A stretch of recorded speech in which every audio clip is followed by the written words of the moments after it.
Friends, আসসালামু আলাইকুম। সবাই কেমন আছো বন্ধুরা? আশা করি সবাই খুবই ভালো আছো। আমি আল্লাহর রহমতে অনেক ভালো আছি। চলে এসেছি তোমাদের মাঝে আরেকটা নতুন রেসিপি নিয়ে। তো নতুন রেসিপি বলতে আমি আজকে গরুর মাংস রান্না করব বন্ধুরা।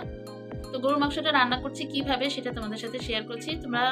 আমি জানি তোমরা সবাই গরুর মাংস রান্না করতে পারো, কিন্তু আমি কিভাবে রান্না করি সেটা তোমাদের সাথে শেয়ার করছি। পারফেক্ট ভাবে গরুর মাংস রান্না করলে সেই গরুর মাংসের যে একটা স্বাদ সেটা যদি পেতে চাও তাহলে এইভাবে গরুর মাংস রান্না করলে তোমরা অবশ্যই বুঝতে পারবে যে আসলে পারফেক্ট হয়। তো বন্ধুরা, এই পারফেক্ট গরুর মাংস রান্না করতে যে যে উপকরণগুলো লাগছে সেটা দেখিয়ে দিচ্ছি। এখানে দেখো পেঁয়াজ কেটে রেখেছি, এখানে দারচিনি, এলাচ আর হচ্ছে তেজপাতা আছে। তার পাশে আমি আলু রেখেছি, কারণ আজকে আমি আলু দিব গরুর মাংসের ভিতরে। তো সবটার ভিতরে আমি কিভাবে কি করছি দেখিয়ে দিচ্ছি বন্ধুরা। তো আমি এখন গরুর মাংসের ভিতরে প্রথমে দিয়ে দিব এই যে পেঁয়াজ কুচি আর এই যে মশলাগুলো। তারপরে একে একে করে এখানে মশলা দিয়ে দিব। তো বন্ধুরা, এখন দিয়ে দিচ্ছি এখানে আদা রসুন বাটা, এখানে জিরে বাটা আছে, দিয়ে দিলাম আমি এখানে পরিমাণ মতো বন্ধুরা। এখন এখানে দিয়ে দিব স্বাদ মতো লবণ।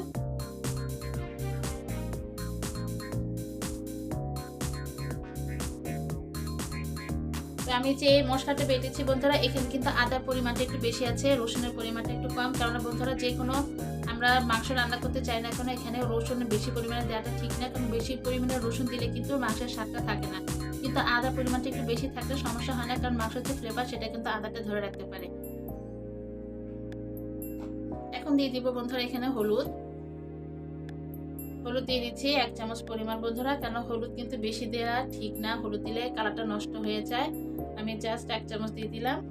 আর এখন দিয়ে দিব মরিচের গুঁড়ো। তো মরিচের গুঁড়োটা 2 চামচ দিব বন্ধুরা।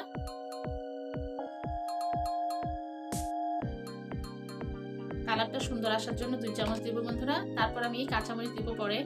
তো এখন এখানে দিয়ে দিচ্ছি আমি তেল। আমি যে তেলটা ইউজ করি বন্ধুরা, আমি কিন্তু সয়াবিন তেল ইউজ করি। তো দিয়ে দিলাম। এখন এটা আমি ভালোভাবে মাখিয়ে নিব। মাখিয়ে রান্না করলে কিন্তু গরুর মাংসটা অনেক স্বাদ হয় বন্ধুরা, তাই তোমরাও মাখিয়ে রান্না করার চেষ্টা করবে। তো মাংসটা আমি এখন ভালো করে মাখিয়ে নিব বন্ধুরা। তবে খেয়াল রাখবে বন্ধুরা, মাংসের ভিতরে কিন্তু অনেক সময় হাড্ডি থাকে, হাড্ডি লেগে যেন হাত কেটে না যায়, খেয়াল রাখতে হবে। আমি জাস্ট এই যে পেঁয়াজগুলো একটু হাত দিয়ে ভালো করে ভেঙে নিচ্ছি। আর এখন জাস্ট হালকা করে নাড়াচাড়া দিয়ে আমি মাংসটার ভিতরে ভালো করে মশলা যেন যায় সেভাবে করে হালকা করে নাড়াচাড়া করে মাখিয়ে নিচ্ছি।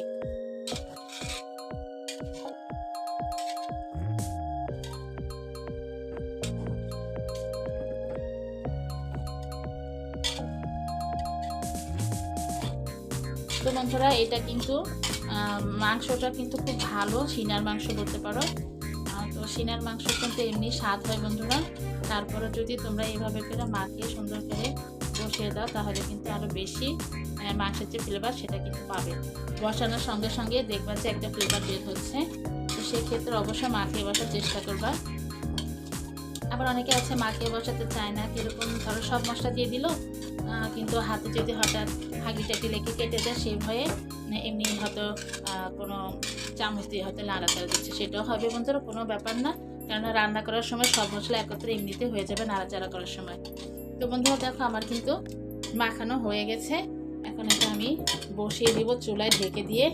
এখানে আর আমি কোনো পানি টানি ইউজ করবো না বন্ধুরা।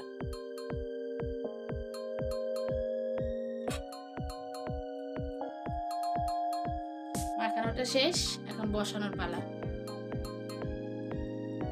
বন্ধুরা, মাংসটা আমি কষিয়ে নিয়েছি, তারপর সম্পূর্ণ কষানো হয়নি বন্ধুরা, এখনো জাস্ট হালকা কিছুক্ষণ কষিয়ে নিয়েছি। এখন এখানে আমি দিয়ে দেব